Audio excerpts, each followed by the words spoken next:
राज्य सरकारच्या नव्या रेती धोरणाला आव्हान दिलं गेलंय। उच्च न्यायालयाच्या नागपूर खंडपीठात हे आव्हान देण्यात आलंय। नवीन रेती धोरण रद्द करण्याची याचिकेतून मागणी केली गेली आहे। रेती धोरण चुकीचं असल्याचा याचिकाकर्त्यांचा दावा आहे। 10 आठवड्यात उत्तर सादर करण्याचे राज्य सरकारला निर्देश मिळालेले आहेत। सखोल अभ्यास न करता धोरण तयार केल्याचा दावा केला गेलाय।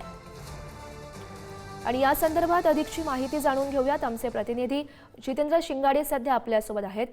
जितेंद्र, काय नेमकी मागणी केलेली आहे या याचिकेच्या माध्यमातून?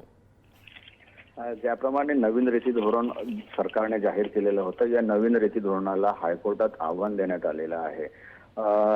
जे केंद्रीय पर्यावरण व वने व हवामान बदल विभागाचे सचिव आहेत, राज्याचे महसूल वन आणि वन विभाग सचिव, जिल्हाधिकारी आणि इतर ज्या प्रशासकीय व्यवस्था आहेत त्यांना नोटीस जारी करून 10 आठवड्यात उत्तर सादर करण्याचं निर्देश जे आहेत ते हायकोर्टाने दिलेले आहेत।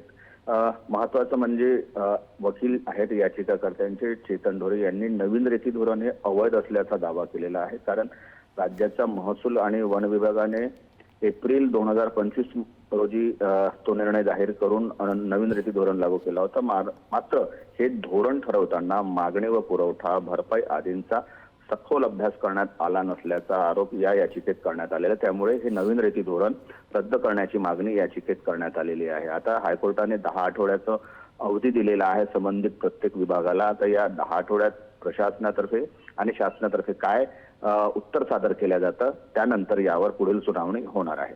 जी नक्कीच जितेंद्र, नेमकं काय घडतं पुढच्या सुनावणी दरम्यान हे बघणं महत्त्वाचं असेल। धन्यवाद दिलेल्या सविस्तर माहितीसाठी।